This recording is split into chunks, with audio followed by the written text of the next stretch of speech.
વડોદરા તાલુકા પંચાયત કચેરી ખાતે આજે સામાન્ય સભા મળી હતી, જેમાં એજન્ડા પરના કામોની ચર્ચા કરવામાં આવી હતી અને ચર્ચા વિચારણાના અંતે મંજૂરી અપાઈ હતી. વડોદરા જિલ્લા પંચાયત સરદાર વલ્લભભાઈ પટેલ ભવન ખાતે આવેલી તાલુકા પંચાયત કચેરી ખાતે આજે સામાન્ય સભા મળી હતી.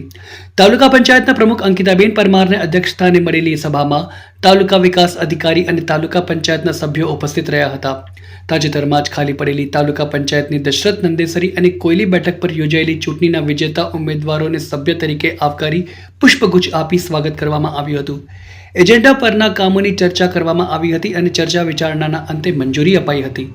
તાલુકા પંચાયત વડોદરાના પ્રમુખ અંકિતાબેન પરમારે બેઠકના અંતે માહિતી આપતા જણાવ્યું કે અંદાજપત્ર આજની બેઠકમાં મંજૂર કરવામાં આવ્યું છે.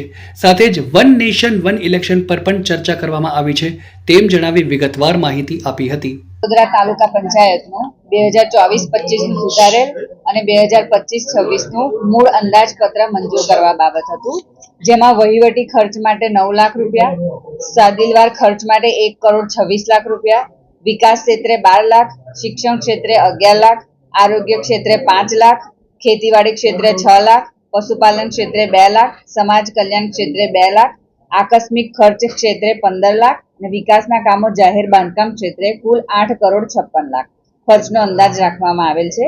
વર્ષના અંતે તાલુકા પંચાયત સ્વભંડોળ ₹5,11,30,343 પુરાંત રહેશે.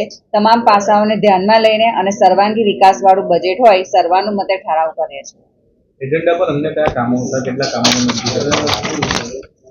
એજન્ડા પર કુલ તો 11 કામ હતા, પણ મેઇનમાં 15મા નાણાં પંચનું 25-26ના વર્ષનું તાલુકા કક્ષાના કામો તાલુકા આયોજન સમિતિના આયોજનને બહાલી બાબત આપવામાં આવે, જે કુલ 3,10,00,000 હતા અને એક 2024-25નું સુધારેલ અને 25-26 તાલુકા પંચાયત વડોદરાનું જિલ્લા પંચાયત વડોદરાથી અવલોકન થઈ મંજૂર કરવામાં આવે.